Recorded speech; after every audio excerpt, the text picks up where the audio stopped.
2 அரசர்கள் 1ஆம் அதிகாரம். எலியாவும் அரசன் அகசியாவும். ஆகாப் இறந்த பின் மோவாபியர் இஸ்ரேலுக்கு எதிராக கிளர்ச்சி செய்தனர்.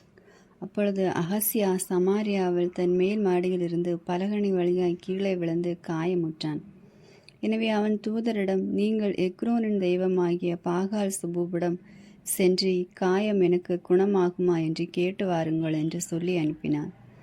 ஆனால் ஆண்டவரின் தூதர் திஸ்பேயை சார்ந்த எலியாவிடம், நீ புறப்பட்டு சமாரிய அரசனின் தூதரை சந்தித்து அவர்களிடம், இஸ்ரேலுக்கு கடவுள் இல்லை என்றா எக்ரோனின் தெய்வமாகிய பாகால் சுபுவிடம் நீங்கள் குறிகேட்கப் போகிறீர்கள்? எனவே ஆண்டவர் இவ்வாறு கூறுகிறார், நீ கிடக்கும் படுக்கையிலிருந்து எழுந்திருக்க மாட்டாய், அங்கேயே செத்து போவாய், இது உறுதி என்று சொல் என்றார். அவ்வாறு எலியா புறப்பட்டு போனார்.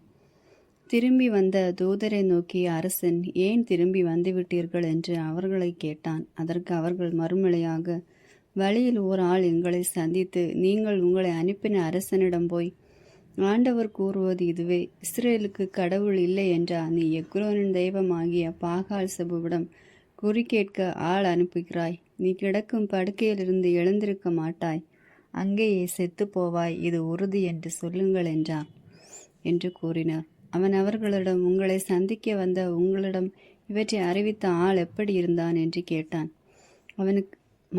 அவர்கள் மறுமொழியாக, அவர் மயிரிடர்ந்த மனிதர், இடையில் தோற்கச்சை அணிந்திருந்தார் என்றனர். அப்பொழுது அவன், அந்த ஆள் திஸ்பேயை சார்ந்த எலியாதான் என்றான். உடனே அரசன் 50 தலைவன் ஒருவனை அவனுடைய 50 வீரரோடு அவரிட அனுப்பினான். தலைவனும் சென்று ஒரு மலையின் உச்சியில் அமர்ந்திருந்த எலியாவை கண்டு அவரிடம், கடவுளின் அடியவரை கீழே இறங்கி வாரும், இது அரச கட்டளை என்றான். எலியா 50 தலைவனுக்கு மறுமொழியாக, நான் உண்மையாகவே கடவுளின் அடியவனாய் இருந்தால் வான் நின்று நெருப்பி இறங்கி வந்து உன்னையும் உன்னோடு இருக்கும் 50 பேரையும் சுட்டரிக்கட்டும் என்றான். உடனே வான் நின்று நெருப்பி இறங்கி வந்து அவனையும் அவனோடு இருந்த 50 பேரையும் சுட்டரித்தது. அகசியா மீண்டும் வேறொரு தலைவனை அவனுடைய வீரரோடு அனுப்பினான். அத்தலைவனும் மேலேறி சென்று எலியாவிடம், கடவுளின் அடியவரை விரைவாய் கீழே இறங்கி வாரும், இது அரச கட்டளை என்றான். எலியா மறுமொழியாக, நான் உண்மையாகவே கடவுளின் அடியவனாயிருந்தால் வான் நின்று நெருப்பு இறங்கி வந்து உன்னையும் உன்னோடு இருக்கும் 50 பேரையும் சுட்டரிக்கட்டும் என்றார். உடனே வான் நின்று நெருப்பு இறங்கி வந்து அவனையும் அவனோடு இருந்த 50 பேரையும் சுட்டரித்தது. அகசியா 3ஆம் முறையாக தலைவன் ஒருவனை அவனுடைய 50 வீரரோடு அனுப்பினான். 3ஆம் தலைவனும் மேலேறி சென்று எலியாவின் முன் முழந்தாளிட்டு, கடவுளின் அடியவரை, என் உயிரையும் உம் அடியாராகிய இந்த 50 உயிரையும் காத்தருளும். வானி நின்று நெருப்பி இறங்கி வந்து முன்னே 50 தலைவர் இருவரையும் அவர்களுடைய 50 வீரர்களையும் சுட்டரித்து விட்டது. எனவே இப்பொழுது என் உயிரை காத்தருளும் என்று மன்றாடினான். அப்பொழுது ஆண்டவரின் தூதர் எலியாவிடம், அவனோடு இறங்கி சொல், அவனுக்கு அஞ்ச வேண்டாம் என்றார். எனவே எலியா எழுந்து அரசனை பார்க்க அவனோடு இறங்கி சென்றான். அவர் அரசனை நோக்கி, ஆண்டவர் கூறுவது இதுவே, இறை உள்ளத்தை தெரிந்து கொள்ள இஸ்ரேலுக்கு கடவுள் இல்லை என்றா நீ எக்ரோனின் தெய்வமாகிய பாகால் செபுவிடம் தூதரை அனுப்பினாய். எனவே நீ கிடக்கும் படுக்கையிலிருந்து எழுந்திருக்க மாட்டாய், அங்கேயே செத்து போவாய், இது உறுதி என்றார். எனவே எலியா வாயிலாக அறிவிக்கப்பட்ட ஆண்டவரது வாக்குக்கேற்ப அகசியா இறந்தான். அவனுக்கு புதல்வர் இல்லாமையால் அவனுக்கு பின் யோராம் அரசனானான். இது யூதா அரசன் யோசபாத்தின் மகன் யோராமின் 2ஆம் ஆட்சி ஆண்டில் நிகழ்ந்தது. அகசியாவின் ஆட்சியை பற்றிய பிற செய்திகளும் அவனுடைய பிற செயல்களும் இஸ்ரேல் அரசர்களின் குறிப்பேட்டில் எழுதப்பட்டுள்ளன அல்லவா? 2ஆம் அதிகாரம். எலியாவின் விண்ணேற்பு. ஆண்டவர் எலியாவை சுழல் காற்றில் விண்ணுக்கு எடுத்துக்கொள்ள இருந்த பொழுது எலியாவும் எலிசாவும் கில்காலிலிருந்து புறப்பட்டு சென்றனர். எலியா எலிசாவை நோக்கி, ஆண்டவர் என்னை பெத்தேலுக்கு அனுப்பியுள்ளார், எனவே நீ இங்கேயே தங்கியிரு என்றார். எலிசா அவரை நோக்கி, வாழும் ஆண்டவர் மேல் ஆணை, உம் உயிர் மேலும் ஆணை, நான் உம்மை விட்டு பிரிய மாட்டேன் என்றார். ஆகவே அவர்கள் பெத்தேலுக்கு போனார்கள். அப்பொழுது பெத்தேலில் இருந்த இறைவாக்கினர் குழுவினர் எலிசாவிடம் வந்து, ஆண்டவர் இன்று உம் தலைவரை உம்மிடமிருந்து எடுத்துக்கொள்ளப் போகிறார் என்பது உமக்கு தெரியுமா என்று கேட்டனர். அதற்கு அவர், ஆம், எனக்கு தெரியும், அதை பற்றி பேச வேண்டாம் என்று கூறினார். எலியா அவரை நோக்கி, எலிசா, ஆண்டவர் என்னை எரிக்கோ நகருக்கு அனுப்பியுள்ளார், எனவே நீ இங்கேயே தங்கியிரு என்றார். அதற்கு அவர், வாழும் ஆண்டவர் மேல் ஆணை, உம் உயிர் மேல் ஆணை, நான் உம்மை விட்டு பிரிய மாட்டேன் என்றார். ஆகவே அவர்கள் எரிக்கோவுக்கு சென்றனர். அப்பொழுது எரிக்கோவிலிருந்து இறைவாக்கினர் குழுவினர் எலிசாவை அணுகி, ஆண்டவர் இன்று உம் தலைவரை உம்மிடமிருந்து எடுத்துக்கொள்ளப் போகிறார் என்பது உமக்கு தெரியுமா என்று கேட்டனர். அதற்கு அவர், ஆம், எனக்கு தெரியும், அதை பற்றி பேச வேண்டாம் என்றார். மீண்டும் எலியா எலிசாவை நோக்கி, ஆண்டவர் என்னை யோர்தானுக்கு அனுப்பியுள்ளார், எனவே நீ இங்கேயே தங்கியிரு என்றார். அதற்கு அவர், வாழும் ஆண்டவர் மேல் ஆணை, உம் உயிர் மேல் ஆணை, நான் உம்மை விட்டு பிரிய மாட்டேன் என்றார். ஆகவே அவர்கள் இருவரும் தொடர்ந்து பயணம் செய்தனர். அவர்கள் யோர்தான் நதிக்கரையை அடைந்து அங்கே நின்றனர். அவர்களை பின்தொடர்ந்து சென்ற இறைவாக்கினர் குழுவினர் 50 பேரும் சற்று தொலைவில் நின்று கொண்டனர். அப்பொழுது எலியா தம் போர்வையை எடுத்து சுருட்டி அதை கொண்டு நீரை அடித்தார். தண்ணீர் இருபுறமும் பிரிந்து கொள்ள இருவரும் உலர்ந்த தரை மீது நடந்து நதியை கடந்தனர். அவர்கள் அக்கறைக்கு சென்றவுடன் எலியா எலிசாவை நோக்கி, உன்னிடமிருந்து எடுத்துக்கொள்ளப்படும் முன் நான் உனக்கு என்ன செய்ய வேண்டும் என்று சொல் என்று கேட்டார். அதற்கு எலிசா, உமது ஆவி என் மீது 2 மடங்காக இருப்பதாக என்றார். எலியா அவரை நோக்கி, நீ கேட்பது கடினமான காரியம். உன்னிடமிருந்து நான் எடுத்துக்கொள்ளப்படும் போது நீ என்னை காண்பாயாகில் அது உனக்கு கிடைக்கும், இல்லையெனில் கிடைக்காது என்றார். இவர்கள் இவ்வாறு உரையாடி கொண்டு வழிநடந்து செல்கையில் இதோ நெருப்பு தேரும் நெருப்பு குதிரைகளும் திடீரென நடுவே வந்து அவர்களை பிரித்தன.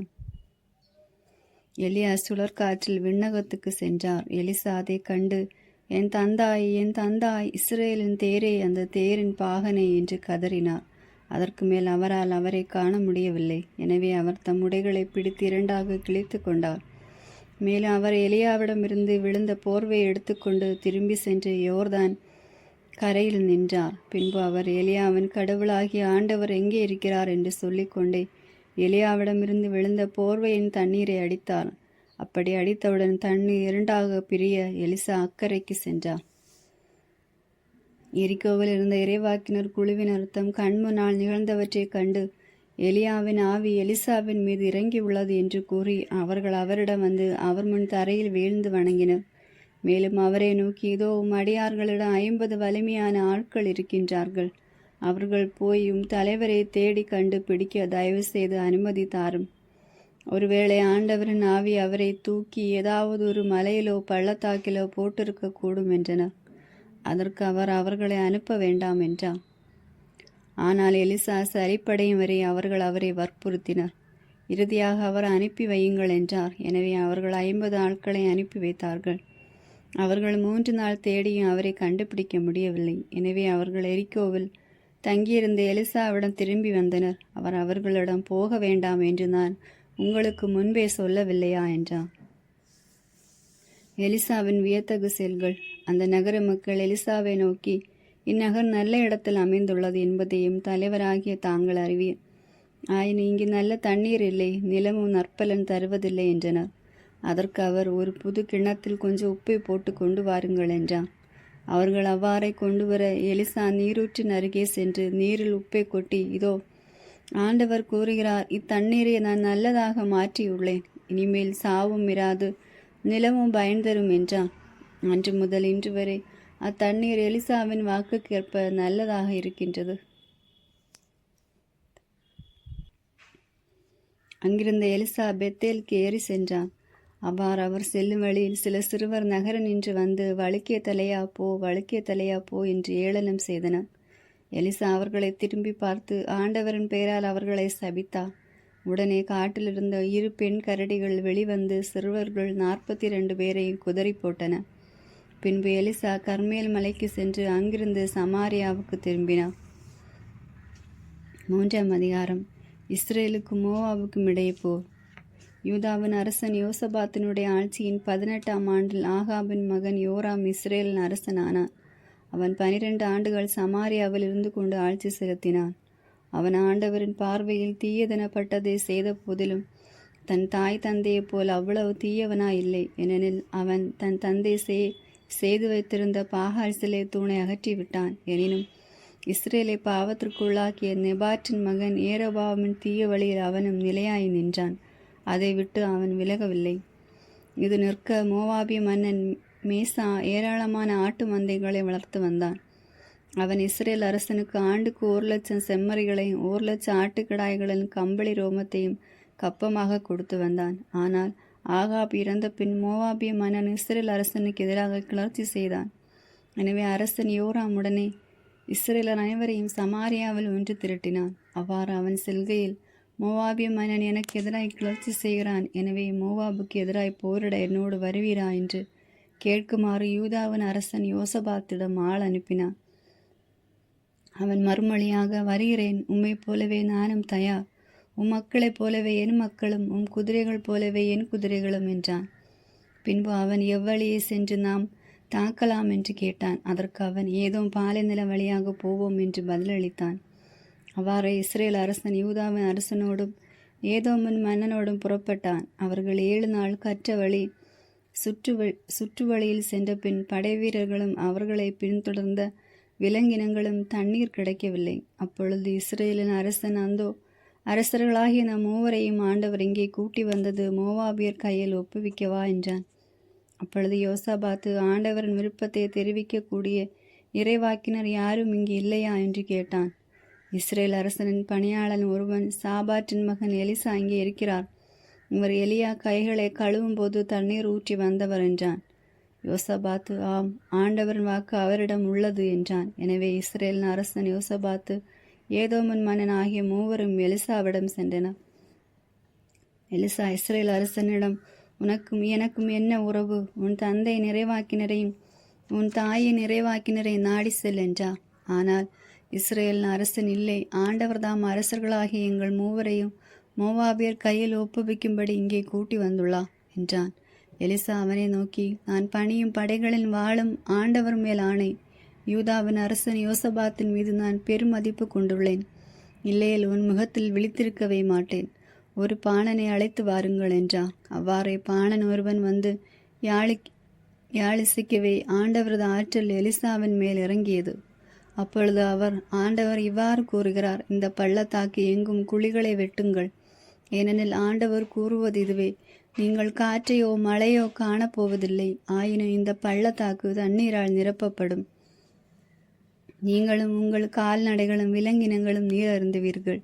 இது ஆண்டவரது பார்வையில் எளிதான ஒன்று. அவர் மோவாபியரை உங்கள் கையில் ஒப்புவிப்பார். நீங்கள் எல்லா அரண்சூழ் நகர்களையும் எல்லா மாநகர்களையும் முறியடிப்பீர்கள். நீங்கள் எல்லா நல்ல மரங்களையும் வெட்டி வீழ்த்துவீர்கள். எல்லா நீரூற்றுகளையும் தூர்த்து விடுவீர்கள். எல்லா நல்ல வயல்களையும் கல்லால் நிரப்பி விடுவீர்கள் என்றார். மறுநாள் காலை பலி செலுத்தும் நேரத்தில் இதோ தண்ணீர் ஏதும் திக்கிலிருந்து ஓடி வந்தது. நாடு தண்ணீரால் நிரம்பியது. தங்களோடு போர் புரிய அரசர்கள் வருகிறார்கள் என்று மோவாபியர் அனைவரும் கேள்வியுற்று படைக்கலம் தாங்கக்கூடிய இளையோர் முதியோர் அனைவரையும் ஒன்று திரட்டி எல்லையில் அணிவகுத்து நின்றனர். மோவாபியர் காலையில் எழுந்த பொழுது கதிரவனின் ஒளி தண்ணீர் மீது உலர்ந்தது. மறுபக்கம் இருந்த அவர்களுக்கு தண்ணீர் இரத்த வெள்ளமாய் தோன்றியது. உடனே அவர்கள், அது இரத்தம், அந்த அரசர்கள் தங்களுக்குள் போர் புரிந்து ஒருவர் மற்றவரை வெட்டி வீழ்த்தி விட்டனர். மோவாபியரை வாருங்கள், கொள்ளையடிப்போம் என்றனர். ஆனால் அவர்கள் இஸ்ரேலின் பாசறைக்குள் நுழைந்தவுடன் இஸ்ரேலர் எழுந்து மோவாபியரை தாக்கினர். இவர்கள் அவர்கள் முன்னிலையிலிருந்து பாய்ந்து தப்பி ஓடினர். ஆயினும் இஸ்ரேலர் துரத்தி சென்று மோவாபியரை வெட்டி வீழ்த்தினர். பின்னர் அவர்கள் நார்களை தகர்த்து எல்லா நல்ல நிலங்கள் மீதும் ஆளுக்கு ஒரு கல்வீசி நிரப்பினர். எல்லா நீரூற்றுகளையும் தூர்த்து எல்லா நல்ல மரங்களையும் வெட்டி வீழ்த்தினர். அரண் சூழ்ந்த கீர் அரசேத்து மட்டும் எஞ்சி நின்றது. அந்நகரையும் கவன் வீசுவோர் வளைத்து அழித்தனர். தனக்கு எதிராக போரின் முடிவிருந்ததை அறிந்த மோவாபிய மன்னன் வாளந்தி 700 வீரர்களை சேர்த்து கொண்டு ஏதோ மன்னனை எதிர்க்க சென்றான். ஆனால் அவர்களால் ஒன்றும் செய்ய முடியவில்லை. பின்னர் அவன் தனக்கு பின் அரசாளும் உரிமையுள்ள தன் தலைமகனை இட்டு சென்று மதிலின் மேல் அவனை எரிபலியாக ஒப்பு கொடுத்தான். இஸ்ரேலர் தங்களுக்கு எதிராக கடுஞ்சினம் மூழ்வதைக் கண்டு அவனை விட்டு அகன்று தம் சொந்த நாட்டுக்கு திரும்பினர். 4ஆம் அதிகாரம். ஏழை கைம்பெண்ணுக்கு உதவி செய்தல். அப்பொழுது இறைவாக்கினர் குழுவினரை சார்ந்த ஒருவனின் மனைவி எலிசாவிடம் வந்து கதறி அழுது, மடிவனாகிய என் கணவர் இறந்து விட்டார். அவர் ஆண்டவருக்கு அஞ்சி நடந்தவர் என்பது உமக்கு தெரியும். அவருடைய கடன்காரன் என் 2 பிள்ளைகளையும் தனக்கு அடிமைகளாக எடுத்துக்கொள்ள வந்திருக்கிறான் என்றார். எலிசா அவரை நோக்கி, நான் உனக்கு என்ன செய்ய வேண்டும்? உன் வீட்டில் என்ன வைத்திருக்கிறாய் என்று சொல் என்றார். அதற்கு அவர், உம்மடியவளாகி என்னிடம் கலயத்தில் சிறிது எண்ணெய் மட்டுமே இருக்கிறது, வேறு ஒன்றும் வீட்டில் இல்லை என்றார். எலிசா, நீ சுற்றிலும் சென்று உன் அண்டை வீட்டார் அனைவரிடமிருந்து பல வெற்று பாத்திரங்களை கேட்டு வாங்கிக்கொள். நீ உன் புதல்வருடன் வீட்டினுள் சென்று கதவை மூடிக்கொள். பாத்திரங்களில் அந்த எண்ணெயை ஊற்று, நிறைந்தவற்றை ஒரு பக்கத்தில் எடுத்து வை என்றார். அவ்வாறே அவர் தம் புதல்வருடன் வீட்டினுள் சென்று கதவை மூடிக்கொண்டார். அவர்களை எடுத்து தந்த கிண்ணங்களில் அவர் எண்ணெய் ஊற்றினார். எல்லா பாத்திரங்களும் நிறைந்த பின் அவர் தம் மகன் ஒருவனை நோக்கி, இன்னும் ஒரு பாத்திரம் கொண்டு வா என்றார். அதற்கு அவன், வேறு பாத்திரம் இல்லை என்றான். அத்தோடு எண்ணெய் வருவதும் நின்றுவிட்டது. கடவுளின் அடியவரிடம் அவர் வந்து அதை தெரிவித்தார். அதற்கு அவர், நீ போய் எண்ணெயை விற்று உன் கடனை தீர்த்துவிடு, எஞ்சியதை கொண்டு நீயும் உன் புதல்வரும் பிழைத்து கொள்ளுங்கள் என்றார். எலிசாவும் சூனேமிய பெண்ணும். ஒரு நாள் எலிசா சூனேமுக்கு சென்றார். அங்கிருந்த பணக்கார பெண் ஒருவர் அவரை உணவருந்தும்படி வற்புறுத்தினார். அதன் பின் அவர் வெளியே சென்ற போதெல்லாம் அங்கே உணவருந்தி விட்டு செல்வார். அவர் தம் கணவனை நோக்கி, நம்மிடம் அடிக்கடி வரும் ஆண்டவர் அடியவர் புனிதர் என்று நான் கருதுகிறேன். ஆதலால் வீட்டு மேல்தளத்தில் சிறு அறை ஒன்றை அவருக்காக கட்டி அதில் படுக்கை, மேசை, நாற்காலி, விளக்கு முதலிய தயார்படுத்தி வைப்போம். அவர் வரும்பொழுதெல்லாம் அங்கே தங்கி செல்லட்டும் என்றார். ஒரு நாள் எலிசா அங்கு வந்து மாடி அறையில் தங்கி ஓய்வெடுத்து கொண்டிருந்தார். பின்பு அவர் தம் பணியாளன் கேகசியை நோக்கி, அந்த சூனேம் பெண்ணை கூப்பிடு என்றார். அவனும் அவரை அழைத்து வர அவர் முன்னே வந்து நின்றார். அப்பொழுது அவர் கேகசியை நோக்கி, நீ அவளிடம், அம்மா, நீங்கள் எங்களுக்காக இவ்வளவு சிரமம் எடுத்திருக்கிறீர்கள், ஏதாவது உதவி செய்ய வேண்டுமா? அரசரிடமோ படைத்தலைவரிடமோ பரிந்து பேசும்படி ஏதாவது உண்டா என்று கேள் என்றார். அதற்கு அவர், என்னுடைய இனத்தாரிடையே நான் நலமாய்தான் வாழ்ந்து வருகிறேன் என்று பதிலளித்தார். மீண்டும் எலிசா, வேறு எந்த விதத்தில் அவருக்கு உதவி செய்யலாம் என்று கேட்டார். அதற்கு கேகசி, அவருக்கு குறை ஏதும் இல்லை, ஆனால் அவருக்கு பிள்ளை இல்லை, அவருடைய கணவருக்கும் வயதாகிவிட்டது என்றான்.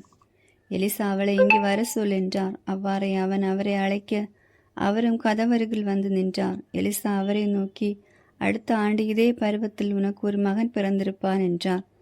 அதற்கு அவர், என் தலைவரே, கடவுளின் அடியவரே, அடியவளை ஏமாற்ற வேண்டாம் என்றான். எலிசா பெண்ணுக்கு முன் அறிவித்தவாறே அவர் கருவுற்று அடுத்த ஆண்டு அதே பருவத்தில் ஒரு மகனை பெற்றெடுத்தார். குழந்தையும் வளர்ந்தான். ஒரு நாள் அவன் அறுவடை செய்வோருடன் இருந்த தன் தந்தையிடம் சென்றார். அவன் தன் தந்தையிடம், ஐயோ, தலை வலிக்கிறது என்று சொன்னான். தந்தையும் தம் வேலையாள் ஒருவனிடம், இவனை இவன் தாயிடம் தூக்கி கொண்டு போ என்றார். அவன் அப்படியே பிள்ளையை தூக்கி சென்று அதன் தாயிடம் கொண்டு வந்து விட்டான். நண்பகல் வரை அவர் மடியில் கிடந்த பின் அது இறந்து போனது. அவரோ கடவுளுடைய அடியவரின் அறைக்கு சென்று அவருடைய படுக்கையின் மேல் பிள்ளையை கிடத்தினார். பின்னர் கதவை பூட்டிவிட்டு வெளியே வந்தார்.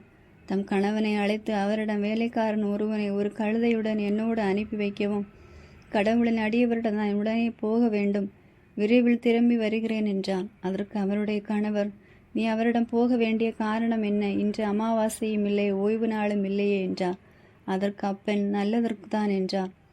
கழுதைக்கு சேணமிட செய்த பின் அவர் தம் வேலையாளை நோக்கி, கழுதையை வேகமாக ஓட்டிச் செல், நான் சொன்னால் ஒழிய அதன் வேகத்தை குறைக்காதே என்றார். அவ்வாறே அவர் புறப்பட்டு கர்மேல் மலையிலிருந்து கடவுளின் அடியவரிடம் வந்து சேர்ந்தார். அவர் தம்மை நோக்கி வருவதை தொலையிலிருந்து பார்த்த எலிசா தம் வேலையாள் கேகசியை நோக்கி, இதோ சூனேம் பெண் வருகிறாள், அவளை சந்திக்க உடனே விரைந்து செல். அவளிடம், நீ நலமா, உன் கணவர் நலமா, உன் குழந்தை நலமா என்று கேள் என்றார். அப்பெண் மறுமொழியாக, ஆம், நலமே என்றார். பிறகு அவர் மலையில் இருந்த கடவுளின் அடியவரிடம் வந்து அவர் காலடிகளை பற்றி கொண்டார். அவரை அப்புறப்படுத்தி கேகசி அருகில் வந்தபோது, கடவுளின் அடியவர், அவளை விட்டுவிடு, ஏனெனில் அவளது உள்ளம் தேரத்தில் ஆழ்ந்துள்ளது, ஆண்டவர் அதை எனக்கு அறிவிக்காமல் மறைத்து விட்டார் என்றார். அப்பொழுது அப்பெண், ஐயா, உம்மிடம் நான் மகப்பேறு கேட்டதுண்டா?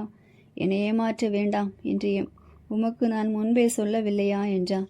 அப்பொழுது அவர் கேகசியை நோக்கி, இடுப்பை வரிந்து கட்டி மாட்டேன் கொண்டு எனது ஊன்றுகோலை உன் கையில் எடுத்து கொண்டு போ. வழியில் யாரையாவது கண்டால் வணக்கம் செய்யாதே. உனக்கு யாராவது வணக்கம் செய்தாலும் பதில் வணக்கம் செய்யாதே.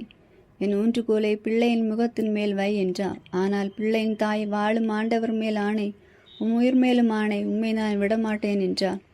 எனவே எலிசா எழுந்து அவரை பின்தொடர்ந்து சென்றார். கேகசி இவர்களுக்கு முன்பே புறப்பட்டு சென்று ஊன்றுகோலை பிள்ளையின் முகத்தின் மேல் வைத்தான். ஆயினும் பிள்ளைக்கு பேச்சும் இல்லை, மூச்சும் இல்லை.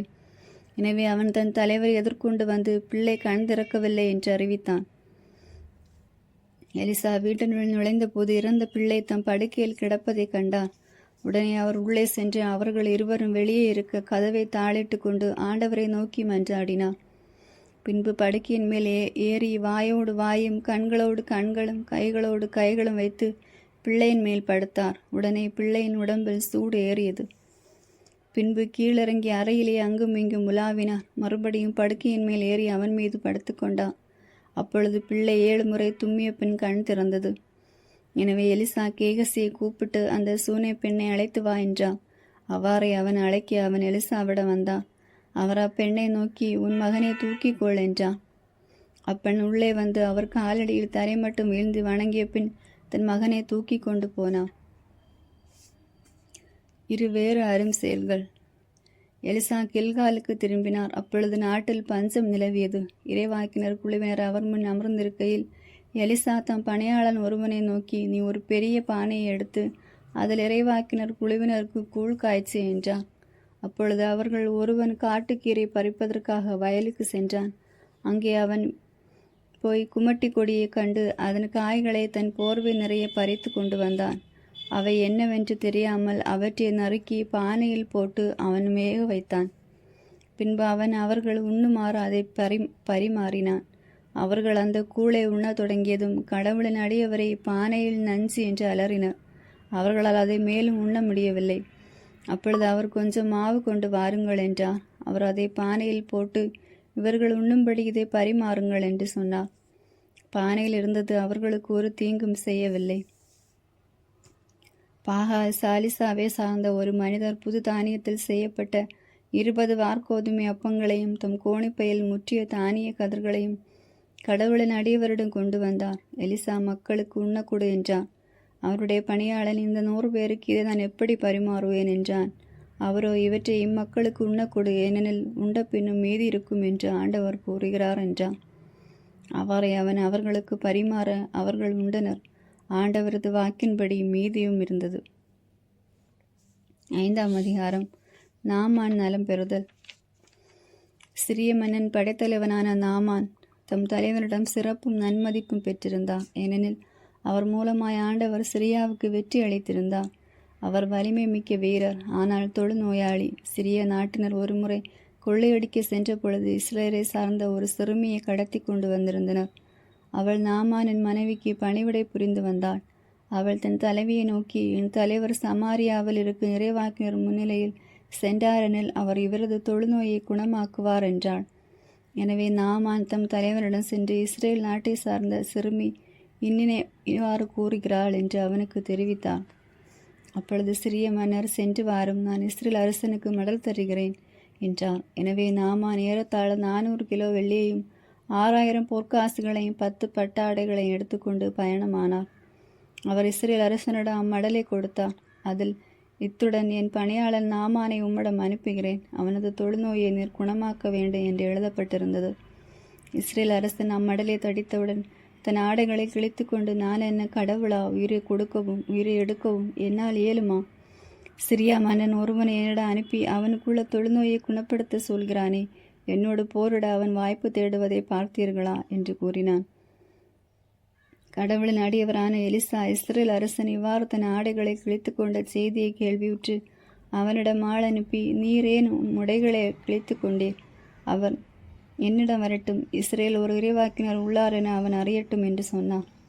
அவ்வாறே நாமான் தம் குதிரைகளுடனும் தேருடனும் எலிசா வீட்டு வாயில் முன் வந்து நின்றார்.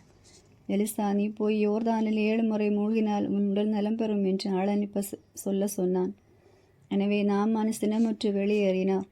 அப்பொழுது அவர் என்னிடம் வந்து என் அருகில் நின்று தம் கடவுளாகி ஆண்டவரின் பெயரை கூவி அழைத்து தொழுநோய் கண்ட இடத்தின் மேல் தம் கையை அசைத்து குணப்படுத்துவார் என்று நான் எண்ணியிருந்தேன். அபானா, பர்பார் என்ற தமஸ்கு நதிகள் இஸ்ரேலில் உள்ள ஆறுகள் அனைத்தையும் விட மேலானவை அல்லவா? அவற்றில் மூழ்கி நான் நலமட முடியாதா என்று கூறி ஆத்திரமாய் திரும்பி செல்லலானார். அப்பொழுது அவருடைய வேலைக்காரர்கள் அவரை அணுகி அவரிடம், எம் தந்தையை இறைவாக்கினர் இதைவிட அரிதான ஒன்றை எமக்கு கூறியிருந்தால் நீர் அதை செய்திருப்பீர் அல்லவா? மாறாக மூழ்கி எழும் நலமடைவீர் என்று அவர் கூறும்போது அதை நீர் செய்வதற்கு என்ன என்றனர். எனவே நாமான் புறப்பட்டு சென்று கடவுளின் அடியவரது வாக்கிற்கிணங்க யோர்தானில் 7 முறை மூழ்கி எழ அவர் நலமடைந்தான். அவரது உடல் சிறு பிள்ளையின் உடலைப் போல் மாறினது. பின்பு அவர் தம் பரிவார அனைத்துடன் கடவுளின் அடியவரிடம் திரும்பி வந்து, இஸ்ரேலை தவிர வேறு எந்த நாட்டிலும் கடவுள் இல்லை என இப்போது உறுதியாக அறிந்து கொண்டேன். இதோ மடியான் என்று அன்பளிப்பை ஏற்றுக்கொள்ளும் என்றான். அதற்கு எலிசா, நான் பணியும் வாழும் ஆண்டவர் மேலானே, நான் எதையும் ஏற்றுக்கொள்ளேன் என்றார். நாமான் எவ்வளவோ வற்புறுத்தி அவர் ஏற்றுக்கொள்ளவில்லை. அப்பொழுது நாமான் அவரை நோக்கி, சரி, அப்படியே ஆகட்டும். ஆயினும் ஒரு சிறு வேண்டுகோள், 2 கழுதை பொதி அளவு மண்ணை இங்கிருந்து எடுத்து செல்ல அடியானுக்கு அனுமதி தாரும். இனிமேலும் அடியானாகிய நான் ஆண்டவரை தவிர வேறு தெய்வங்களுக்கு எரிபலியோ வேறு பலியோ ஒருபோதும் செலுத்த மாட்டேன். ஆயினும் ஒரு காரியத்திற்காகவும் அடியானாகிய என்னை ஆண்டவர் மன்னிப்பாராக. என் தலைவர் வழிபடுவதற்காக ரிம்மோன் கோவிலுக்கு சென்று என் கையில் சாய்ந்து கொண்டு அதனை வணங்குகேல் நானும் அங்கு தலை வணங்க நேரிட்டால் அடியானாகி என்னை அச்செயலுக்காக ஆண்டவர் மன்னிப்பாராக என்றார். அதற்கு எலிசா, அமைதியுடன் சென்று வாரும் என்றார். நாமான் அவரிடமிருந்து விடை பெற்று சற்று தூரம் போன பின் கடவுளின் அடியவரான எலிசாவின் பணியாளன் கேகசி, என் தலைவர் இந்த சிறிய நாட்டு நாமானிடமிருந்து அவன் கொண்டு வந்தவற்றில் எதையும் பெறாமல் அவனை விட்டு விட்டான். வாழும் ஆண்டவர் மேல் ஆணை, அவர் பின் ஓடி அவரிடமிருந்து எதையாவது வாங்கிக் கொள்வேன் என்று சொல்லி கொண்டான். எனவே கேகசி நாமான் பின்னே ஓடி வந்தான். அவன் ஓடி வருவதை நாமான் கண்டு தம் தேரிலிருந்து விரைவாய் இறங்கி அவனை எதிர்கொண்டு போய், என்ன, எல்லாம் நலமா என்று வினவினான். அவன் மறுமொழியாக, ஆம், எல்லாம் நலமே. என் தலைவர் தங்களிடம் என்னை அனுப்பி இறைவாக்கினர் குழுவிரனான 2 இளைஞர் எப்ராயிம் மலை நாட்டிலிருந்து இப்பொழுதுதான் வந்துள்ளனர். அவர்களுக்கு 40 கிலோ வெள்ளியும் 2 பட்டு ஆடைகளையும் கொடுத்து அனுப்பும் என்று சொல்ல சொன்னார் என்றான். அதற்கு நாமான் 80 கிலோ வெள்ளியை ஏற்றுக்கொள்ள மனவையும் என்று சொல்லி அவனை வற்புறுத்தி 2 பைகளில் 80 கிலோ வெள்ளியையும் கட்டி 2 பட்டு ஆடைகளோடு 2 பணியாளரிடம் கொடுக்க அவர்கள் அவற்றை அவனுக்கு முன்னே கொண்டு சென்றனர். கேகசி மலையை வந்தடைந்ததும் அவர்களிடமிருந்து அவற்றை பெற்று தன் வீட்டில் வைத்து கொண்டான். பின்னர் அவர்களை அனுப்பி வைக்க அவர்களும் திரும்பி சென்றனர். அவன் தன் தலைவரிடம் வந்து அவர் முன் நின்றான். எலிசா அவனை நோக்கி, கேகசி, நீ எங்கிருந்து வருகிறாய் என்று கேட்டார். அவன், அடியேன் எங்கும் செல்லவில்லை என்றான். அதற்கு அவர், அந்த ஆள் தேறு நின்று இறங்கி உன்னை எதிர்கொண்டு வந்ததை நான் ஞானத்தால் அறிந்தேன். வெள்ளி ஆடைகள், ஒலிவ தோப்புகள், திராட்சை தோட்டங்கள், ஆடு மாடுகள், வேலைக்காரர்கள், வேலைக்காரிகள் இவைகளை பெற்றுக்கொள்ள இதுவா சமயம்? எனவே நாமானின் தொழுநை உன்னையும் உன் வழி வந்தோரை என்றென்றும் பீடிக்கும் என்றார். அவ்வாறே அவனுக்கு தொழுநை பிடிக்க அவன் உடம்பெல்லாம் வெண்பனி போல ஆயிற்று. அவன் அவரை விட்டு பிரிந்து சென்றான். ஆமேன். God bless you.